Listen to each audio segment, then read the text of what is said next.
The pack alpha tested every male for his daughter. The human mechanic made him submit. Before we dive into this story, drop a quick hi in the comments and tell me where you're watching from. It really helps support the channel. The maintenance bay of Outpost 17 reeked of hydraulic fluid and burnt circuits, a smell that had become as familiar to Ethan Cole as his own breath. He'd been fixing the broken machinery of 100 different species for 3 years now, his hands perpetually stained with grease, his jumpsuit a patchwork of repairs. Nobody on this frontier station paid much attention to the human mechanic in Bay 7, and that was exactly how Ethan liked it. But that was about to change in ways he could never have imagined. The Vorith had arrived on the station 6 months ago, and everyone knew to give them space. They were massive wolf-like beings, standing nearly 8 feet tall on digitigrade legs, covered in thick fur that ranged from silver to black, with eyes that glowed amber in low light. They moved with predatory grace, their society built on pack hierarchies and ritual combat. The Vorith commanded respect through strength, and their reputation for ferocity in battle had spread across 3 sectors. Ethan was elbow-deep in a malfunctioning plasma coupling when he first saw her. Kira, daughter of Pack Alpha Draven, had wandered into his bay following the acrid smell of an electrical fire. She was different from the other Vorith he'd glimpsed in passing. Her fur was a rare silver white, marked with darker patterns along her spine, and her eyes held an intelligence that seemed to pierce right through his usual defenses. She was young by Vorith standards, but already stood 7 feet tall with a lean, muscular build that spoke of countless hours of combat training. Ethan looked up from his work, wiping sweat from his forehead and leaving another grease smear. He said nothing at first, just raised an eyebrow in silent question. Kira stepped closer, her clawed feet clicking on the metal floor.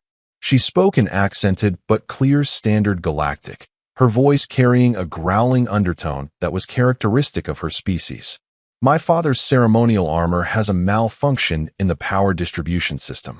The usual technicians refuse to work on it. They fear touching something so personal to the Pack Alpha. Ethan pulled himself out from under the machinery and stood, though even at his full height of 6 feet, he barely reached her shoulder. He grabbed a rag and made a futile attempt to clean his hands. Armor's just metal and circuits. I don't care whose it is. Bring it by tomorrow morning. Something flickered in Kira's eyes, surprise maybe, or curiosity. She tilted her head, studying him with an intensity that would have made most beings uncomfortable. You do not fear my father? Ethan shrugged and turned back to his work. Never met him. But fear doesn't fix broken equipment. Either I can repair it or I can't. The status of the owner doesn't change the job. Over the following weeks, Kira became a regular visitor to Base 7. She brought not just her father's armor, but various other pieces of Vorith technology that needed repair. Ethan came to appreciate her practical approach to problems. Unlike many of the station's inhabitants, she didn't waste time with elaborate social protocols or pointless small talk. She described the malfunction, he fixed it, and they'd end up in long conversations about engineering principles, pack dynamics, and the fundamental differences between their species. One evening, as the station's artificial day cycle dimmed to night mode, Kira arrived at the bay looking troubled. Her ears were flat against her skull, and her tail hung low. Ethan had learned enough about Vorith body language to recognize distress. He set down his tools and gestured to a relatively clean workbench. Want to talk about it? Kira settled onto the bench with fluid grace, her claws clicking against the metal. My father has declared it is time for me to choose a mate. He said this while staring at the wall, clearly uncomfortable with the personal nature of the conversation. Ethan grabbed 2 containers of the terrible station coffee and offered her one. She developed a taste for it despite her species' usual preference for raw meat-based drinks. Congratulations? Kira's lips pulled back, revealing impressive fangs and what Ethan had learned was not a threat display but a bitter smile. You do not understand. In Vorith culture, a Pack Alpha's daughter does not simply choose. My father must test every potential mate. He must ensure they are worthy of the bloodline. Ethan sipped his coffee, processing this information. What kind of tests? Combat trials, she said quietly. Displays of strength, endurance, tactical thinking. My father has defeated every single male who has approached him. 17 challenges in the past month alone. He breaks them, humiliates them, sends them away with their pride shattered. That seems counterproductive if you actually want to find someone. Kira's ears perked up slightly. That is what I have tried to tell him. But he is Pack Alpha. His word is law. She paused, her glowing eyes meeting Ethan's. I think part of him does not want me to mate at all. I am his only daughter. He trained me as he would a son, taught me strategy and combat. I lead warriors in battle. The thought of losing me to some male he deems unworthy fills him with rage. Ethan leaned back against his workbench, considering. What do you want? No one had ever asked her that. The surprise was evident on her face. I want a mate who sees me as an equal. Someone who values my mind as much as my bloodline. Someone who does not cower before my father's reputation. Her voice dropped to barely above a whisper. I want what my parents had before my mother died. Partnership. Respect. Love. The conversation shifted after that night. Kira came to the bay more frequently, often bringing no broken equipment at all. They talked about everything from xenobiology to philosophy. Ethan told her about Earth, about growing up on a planet with one dominant sapient species, about the strange loneliness of being one of the few humans this far out in the frontier. Kira spoke of pack bonds, of the weight of legacy, of feeling trapped between duty and desire. It was another 3 weeks before Ethan realized what was happening. He was lying under a transport engine, trying to coax a stubborn coupling into place, when Kira said something that made his hands freeze on the wrench. I have told my father about you. Ethan slid out from under the engine, grease smeared across his face. You what? I told him there is a male I wish him to test. Her voice was steady, but her tail swished back and forth with nervous energy. Ethan sat up, his mind racing. Kira, I'm human. I'm not even the same species. She knelt down beside him, bringing her face level with his. Her amber eyes were intense, unwavering. Does that change how we talk? Does it change how you see me? You are the first male who has ever treated me as more than the Pack Alpha's daughter. You debate with me. You challenge my ideas. You fix things because they are broken, not because you want to gain favor with my bloodline. This is insane, Ethan said, but his voice lacked conviction. Your father will kill me. My father will test you, Kira corrected. And I believe you will surprise him. You surprise me constantly, Ethan Cole. You are small by Vorith standards, yes. You have no claws, no fangs, no thick fur to protect you. But you have something I have never seen in any of the males my father has tested. What's that?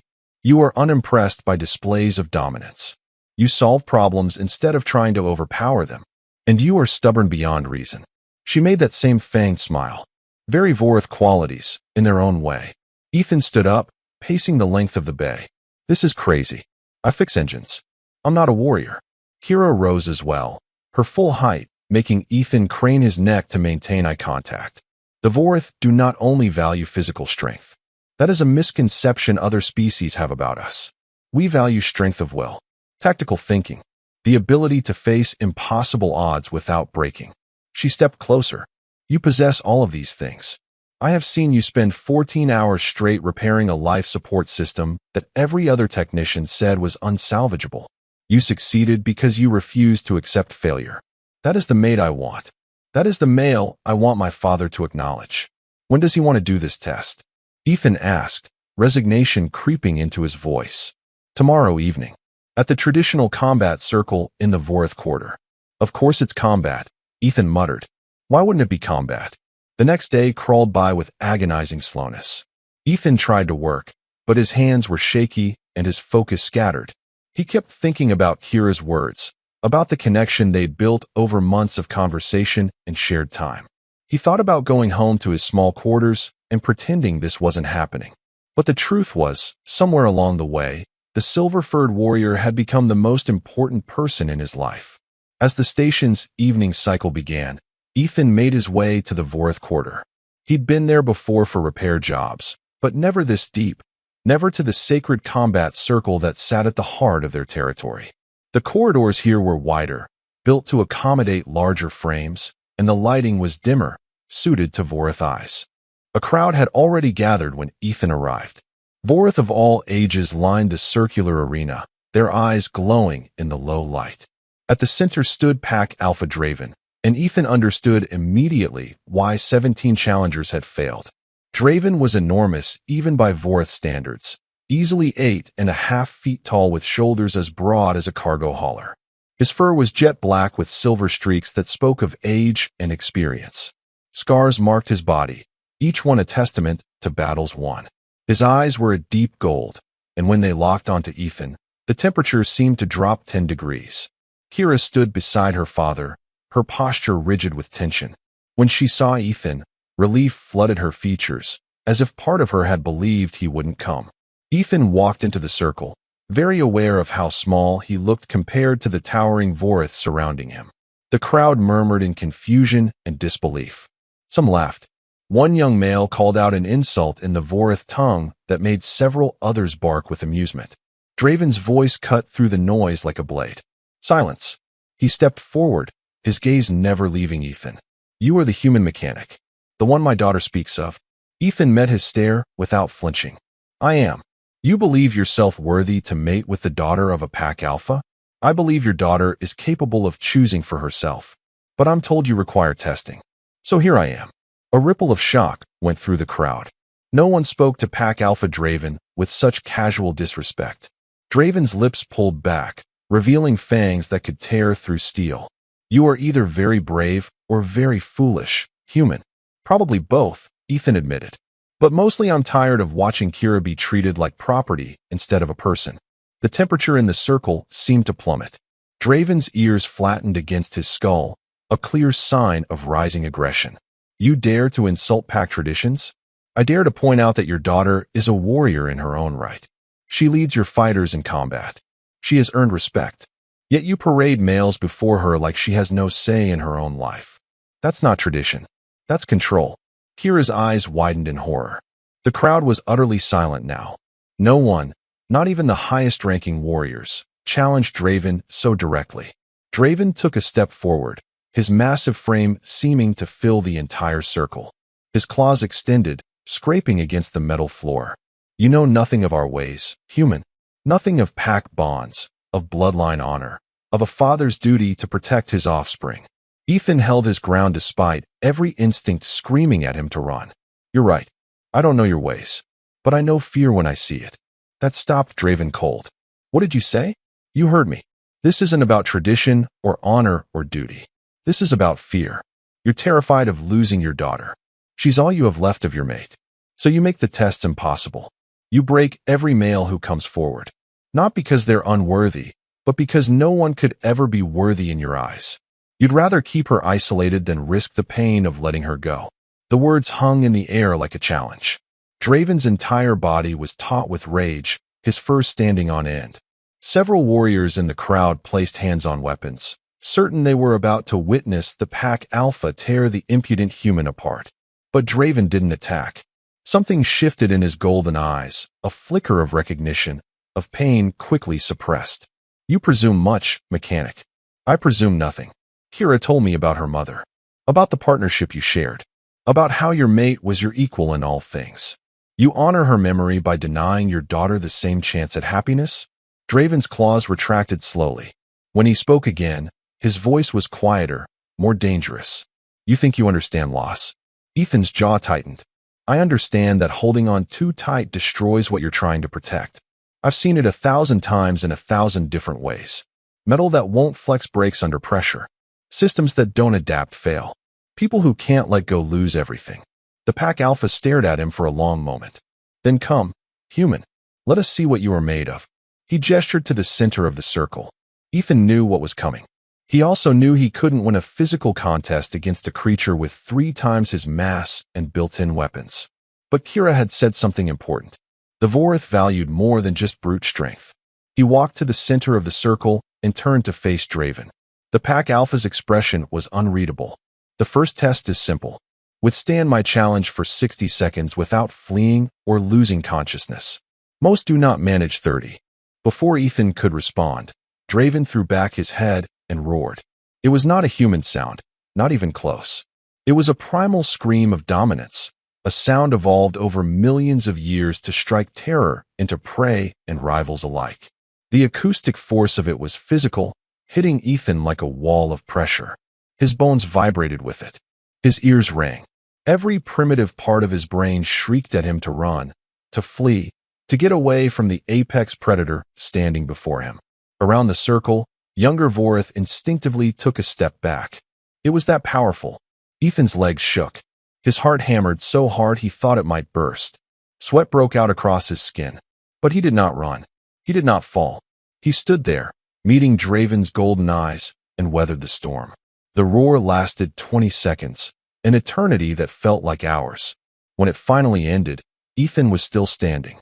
His ears were bleeding from the acoustic assault. His nose was bleeding too, but his feet hadn't moved an inch. Draven looked genuinely surprised. Impressive. Most species evacuate their bowels and flee within 10 seconds. You have more fortitude than expected. But fortitude alone does not make a worthy mate. He dropped into a combat stance. Now we test your ability to survive. Ethan knew he was about to be pummeled. There was no avoiding it. But as Draven lunged forward with terrifying speed, Ethan didn't try to fight back.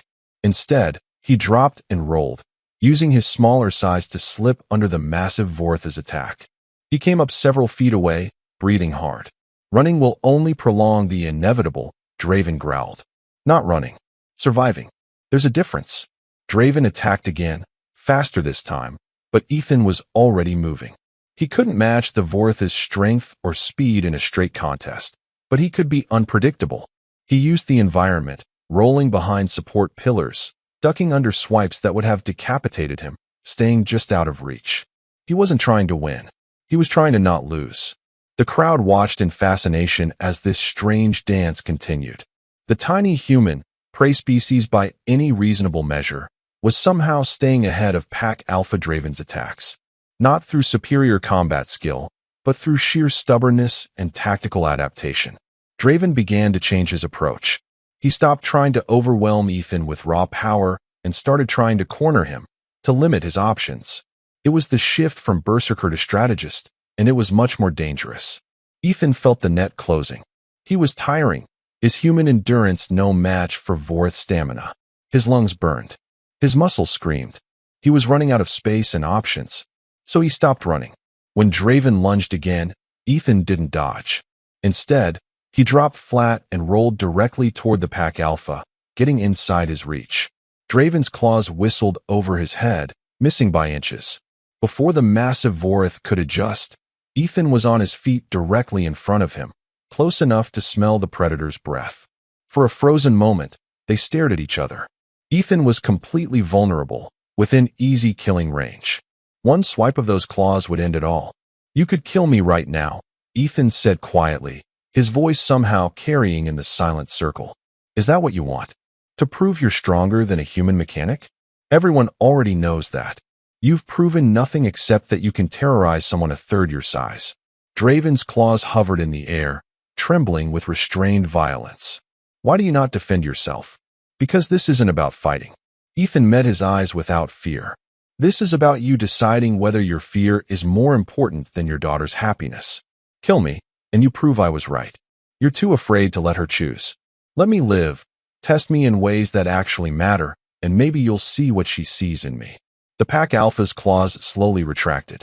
He stepped back, his expression unreadable. "You would trust your life to my restraint? I'm trusting my life to your love for your daughter. Kira said you and her mother had a partnership built on respect. If that's true, then you understand what she wants. What she needs. Someone who won't bow, won't break, won't run. Someone who will stand beside her as an equal, even when it's terrifying." Draven was silent for a long moment. When he spoke, his voice was rough with emotion. "My mate was like you. Small by our standards. Soft where we are hard. But her will was iron. She challenged me when others cowered. She made me a better alpha because she refused to accept anything less than my best."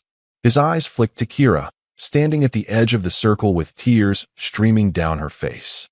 "When she died, I swore no male would ever be worthy of our daughter, because none could match the strength my mate possessed."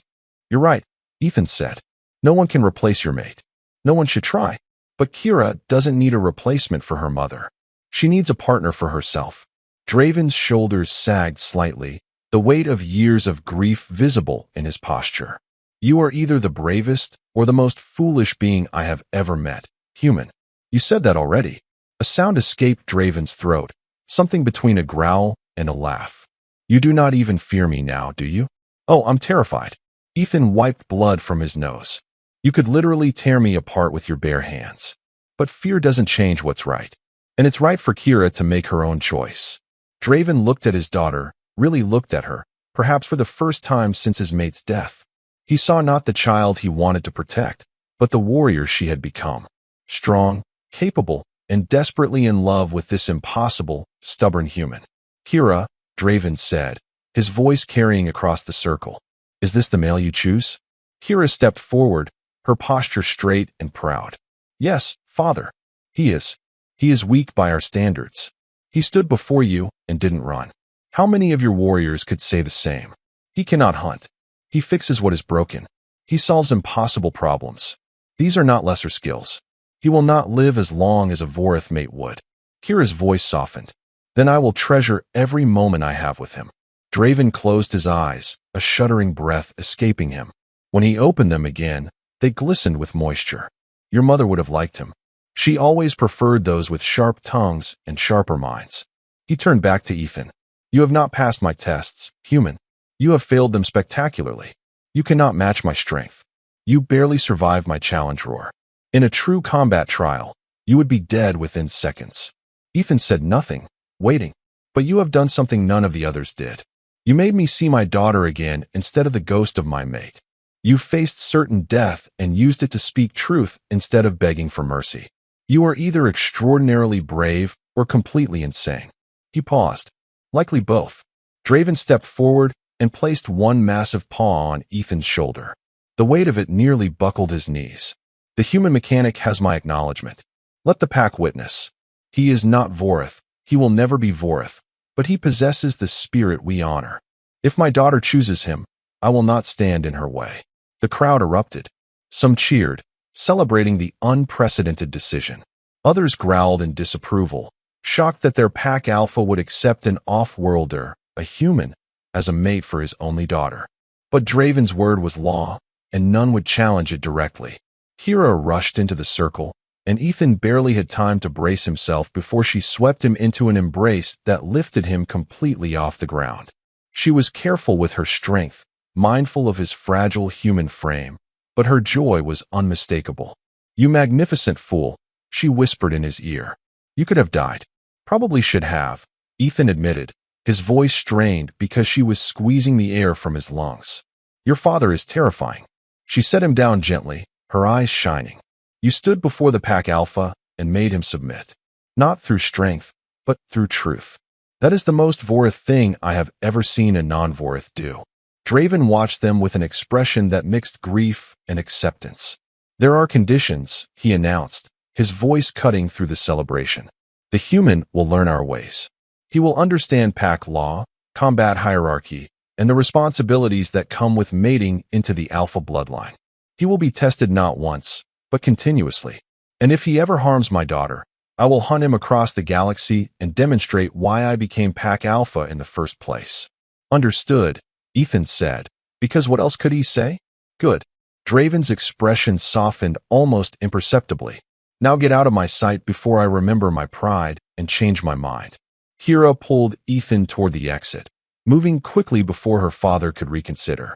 The crowd parted before them, Vorith warriors staring at the unlikely pair with mixtures of respect, confusion, and amusement.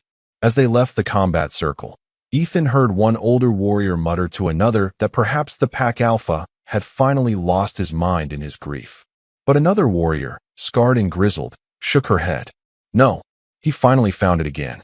Back in the familiar territory of Maintenance Base 7, Ethan collapsed onto his workbench, his body finally acknowledging all the abuse it had endured.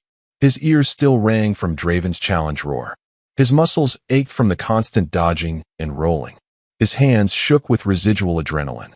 Kira sat beside him, her tail wrapping around his waist in a gesture of affection and protection. You were incredible. I was out of my mind, Ethan corrected. I should be dead right now. But you are not. You stood before my father and made him see reason. Made him see me. She rested her head on his shoulder, careful not to put too much weight on him. Do you have any idea how rare that is? Ethan thought about Draven's eyes, about the grief and fear and love all mixed together. He's not a bad father.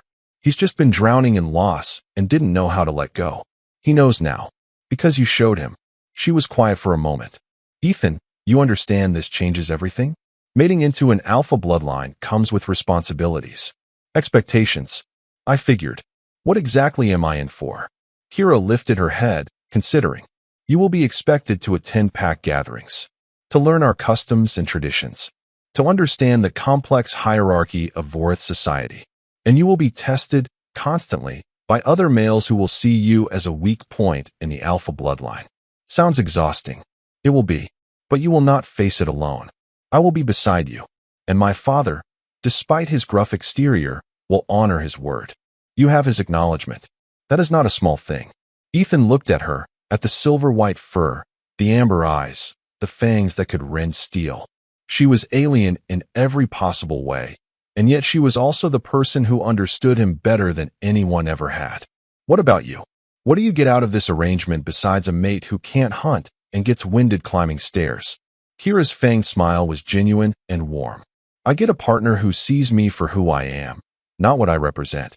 I get someone who will challenge me intellectually, who will argue with me when I am wrong, who will not be intimidated by my father or my bloodline or my position. She leaned in close, her breath warm against his ear. I get you, Ethan Cole. That is more than enough. They sat in comfortable silence for a while, the familiar sounds of the maintenance bay humming around them.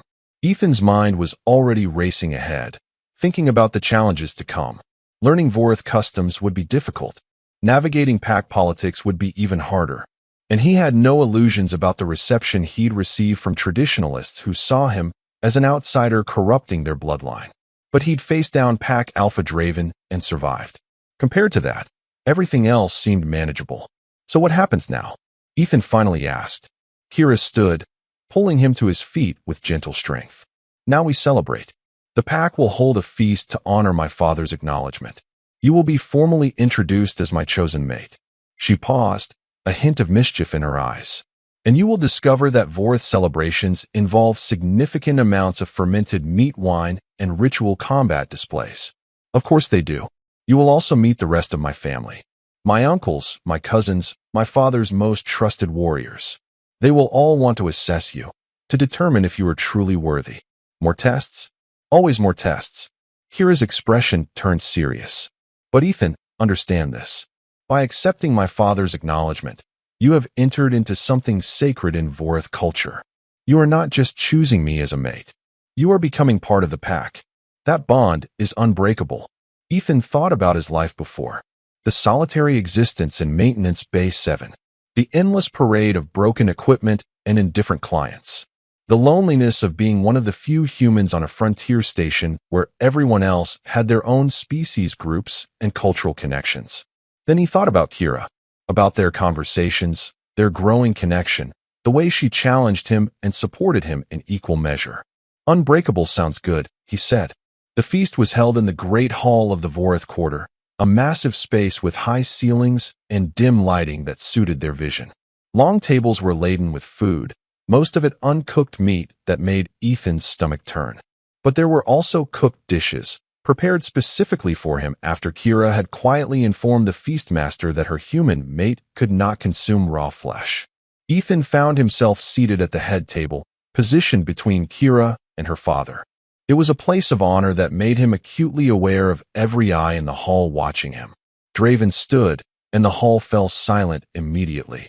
Pack, he began, his voice carrying to every corner of the space. Tonight we honor an unprecedented decision. My daughter has chosen her mate. A human, an off-worlder, one who could not pass our traditional trials of strength. There were murmurs at this, not all of them approving. But he passed a trial far more difficult. He faced certain death and did not run. He spoke truth to power and did not break. He showed me what I had become in my grief. A father so afraid of losing his daughter that he was destroying her chance at happiness. Draven's voice roughened with emotion. My mate would have been ashamed of me. She always said that love without trust is just another form of control. He placed his massive paw on Ethan's shoulder, and this time Ethan managed to stay upright under the weight. The human mechanic, Ethan Cole, has my acknowledgement. Let all hear witness. He is packed now. Any who challenge him challenge me. The hall erupted in a mixture of cheers and stunned silence. It was one thing to allow the mating. It was entirely another to grant pack membership to an alien, especially one so physically weak by Vorth standards. But Draven's word was absolute, and those who might have protested held their tongues. The feast that followed was chaotic and overwhelming. Vorth warriors approached in waves, some to offer congratulations, others to size up the human who had somehow captured the Alpha's daughter. Ethan fielded questions about human culture, about Earth, about how he planned to contribute to the pack when he couldn't hunt or fight. He answered honestly, explaining his work as a mechanic, his approach to problem-solving, his belief that strength came in many forms. Some warriors seemed satisfied by this. Others remained skeptical. A particularly large male named Torin, one of Draven's lieutenants, approached with barely concealed hostility. You are small, soft, and weak. What happens when the pack needs defending? When enemies attack, will you hide while Vorth blood is spilled? Ethan met his glare steadily. If the pack is attacked, I'll do what I'm good at. I'll make sure your weapons work, your armor holds, your ships fly. I'll keep the systems running that keep you alive. I can't fight like you can, but I can make sure you have every advantage when you do fight.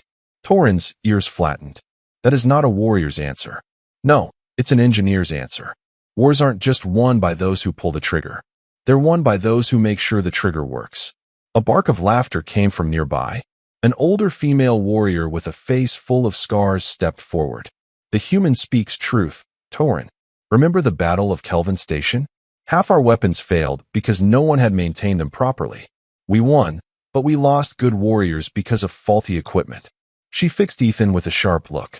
Can you truly keep complex weapons systems operational under combat conditions?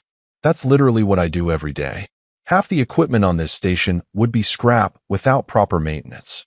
Under combat conditions it's harder, but yes, I can manage it. The scarred warrior nodded slowly. Then perhaps you are not as useless as you appear, human. She touched her fist to her chest in a Vorth salute. I am Mara, third to the pack Alpha. Welcome to the pack, engineer. It was a small victory, but Ethan felt some of the tension in the hall ease. Not everyone would accept him readily, but at least some could see past their initial prejudices. As the feast wore on, Ethan watched the Vorth engage in their ritual combat displays.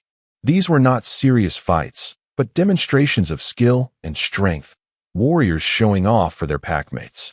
The displays were impressive, full of speed and power that would have been lethal in a real battle. Kira leaned close to him, her voice low. You will be expected to demonstrate your own skills eventually. Not combat, but whatever you believe shows your value to the pack.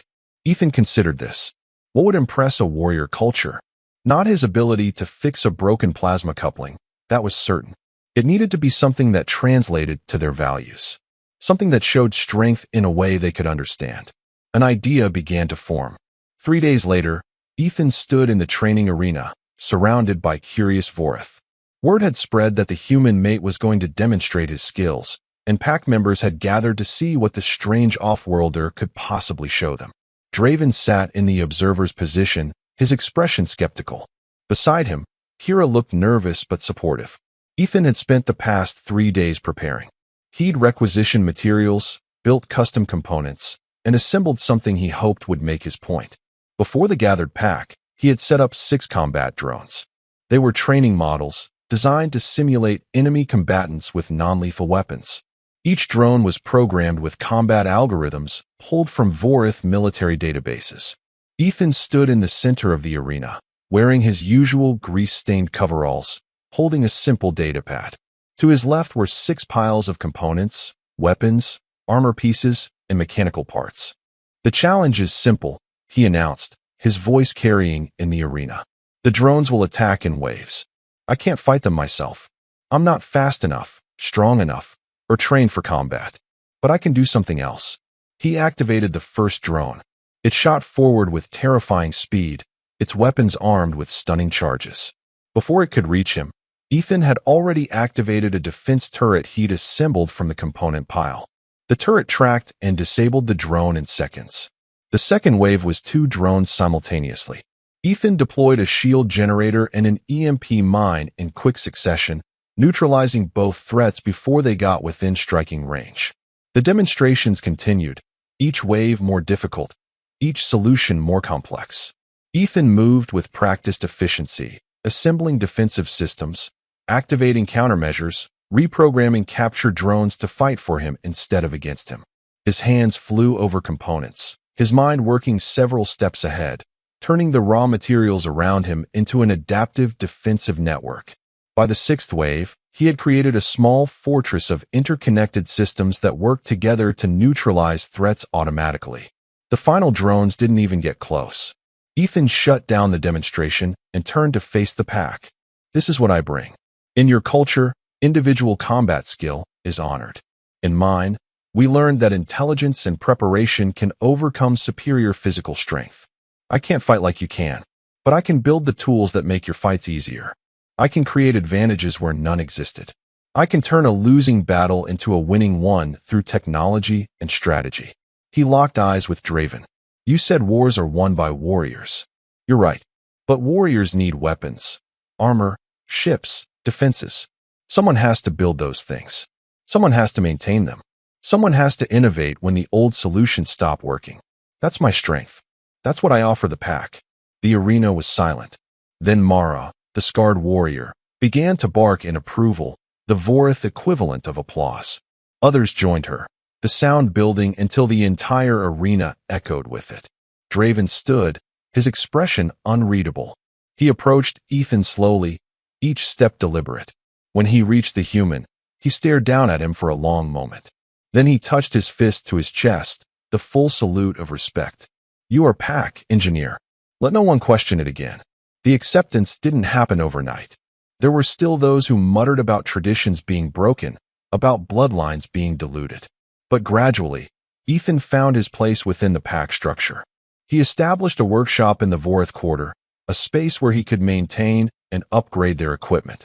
Warriors began bringing him their weapons and armor, initially with skepticism, but increasingly with trust as they saw the improvements he could make. He taught several younger Vorith the basics of engineering and maintenance, skills they had previously considered beneath warrior caste. To his surprise, several showed real aptitude, including a young male named Kryn who had a natural understanding of complex systems. You have a gift for this, Ethan told him one day as they worked on a malfunctioning energy shield. Kryn's ears flattened in embarrassment. My father says I should focus on combat training, that I waste time with machines. Your father is wrong. Ethan didn't look up from his work. A warrior who understands his equipment is twice as effective as one who doesn't. Keep learning. The pack needs engineers as much as it needs fighters. Word of this conversation reached Draven, who summoned Ethan to his private chambers. The pack alpha's quarters were sparse but functional, decorated with weapons and trophies from past battles. You told Kryn to disobey his father's wishes, Draven said, his tone neutral. I told him he had talent and should develop it. If his father has a problem with that, he can take it up with me. Draven's lips twitched, almost a smile. You grow bold, human. You gave me pack membership. That means I have a responsibility to the pack's future. Kryn has skills we need. Forcing him into a role he's not suited for weakens everyone. The pack alpha was quiet for a moment, then nodded slowly. My mate used to say similar things. That every pack member should serve according to their strengths, not just tradition. She believed in adaptation. He looked at Ethan with something like approval. You remind me of her more each day. It is both comforting and painful. I'm sorry for your loss. Do not be sorry. Be worthy of my daughter. That is the best way to honor my mate's memory. As months passed, Ethan and Kira settled into their partnership. They faced challenges neither had anticipated. The biological incompatibility meant they could never have offspring, a source of quiet grief for Kira who had hoped to continue her bloodline. But they found other ways to build a future together. They adopted a human orphan from a transport crash, a girl named Maya who had lost her parents and desperately needed a family. Then they took in a young Vorith male whose pack had been destroyed in a border conflict. The unlikely family unit became a symbol of the changing pack, of adaptation and acceptance. Ethan continued to work his engineering miracles. When a plague ship threatened the station, he designed a filtration system that saved thousands of lives. When pirates attacked, his defensive innovations helped the Vorith warriors repel them with minimal casualties. His reputation grew, not just within the pack, but across the station. Other species began seeking him out, not just for repairs but for custom solutions to complex problems. His workshop became a hub of activity, a place where technology and innovation flourished. Draven watched all of this with paternal pride that he rarely expressed, but everyone could see. The once fierce Pack Alpha had mellowed somewhat, though he would never admit it. He spent time with his adopted grandchildren, teaching them combat and strategy, while Ethan taught them engineering and problem-solving. One evening, 2 years after that fateful test in the combat circle, Ethan found himself alone with Draven in the workshop. They were working together on a new weapons system, the Pack Alpha surprisingly adept at following technical instructions. "You have changed the pack," Draven said without preamble. "Many of the old ways are fading." "Is that a complaint?" "An observation. The younger generation sees you as proof that strength comes in many forms. They question traditions they once accepted without thought." "Is that bad?" Draven set down the component he was holding. "My mate asked me similar questions before she died. She believed the Vorith would either adapt or fade into irrelevance. Too rigid, too focused on past glories." He met Ethan's eyes. "I did not want to hear it then. I was Pack Alpha. I knew best. But she was right. She was always right." "Change is hard," Ethan said quietly. "Especially when it feels like you're losing what made you who you are. We are not losing what makes us Vorith. We are becoming more. Warriors who understand their tools. Engineers who appreciate combat strategy. A pack that values innovation as much as tradition." Draven's voice softened. "You did not just win my daughter, human. You won the future of our pack. I just fixed broken things. That's all I ever did." Sometimes fixing broken things means fixing broken thinking. Draven placed a heavy paw on Ethan's shoulder, and this time it felt like acceptance rather than challenge. "My mate would have loved you. She would have seen what I was too blind to see. That you were exactly what our daughter needed. What our pack needed." "Thank you," Ethan said, genuinely moved. "That means more than you know. Do not let it go to your head. You are still small, weak, and incapable of proper hunting. But you are pack. And that is enough." It was the closest thing to a declaration of love Draven would ever give, and Ethan understood it perfectly. Later that night, Ethan lay beside Kira in their quarters, her larger form curled protectively around his smaller one. Maya and young Torin were asleep in the adjacent room, their breathing steady and peaceful. "Do you ever regret it?" Kira asked softly. "Taking on all of this? The pack politics, the adoption, the constant pressure to prove yourself?" Ethan thought about his old life, the isolation, the emptiness. Then he thought about everything he had now. A partner who challenged and supported him. Children who looked at him with love and admiration. A community that had accepted him despite every reason not to. "Not for a second," he said. Kira nuzzled against him, careful of her fangs. "My father spoke with me today. He said the pack elders are considering creating a new position. Pack engineer. With status equal to the warrior caste." Ethan's eyes widened. "That's a huge change. You have earned it. Your innovations have saved countless lives. Your teachings have created a new generation that values knowledge as much as combat prowess." She paused. "You made my father see that strength without intelligence is merely brute force, and intelligence without courage is merely theory. Together, they create something greater." "I had a good teacher," Ethan said, squeezing her paw gently. They lay in comfortable silence for a while, the sounds of the station humming around them. In the distance, Ethan could hear the rhythmic chanting of Vorith warriors in evening meditation, a sound that had become as familiar as his own heartbeat. "Kira," he said eventually, "when I stood in that combat circle, when your father roared at me and I thought I might actually die, I realized something." "What?" "That some things are worth being terrified for. Some people are worth facing impossible odds. You were worth all of it." She tightened her embrace just slightly, mindful of his fragile human frame.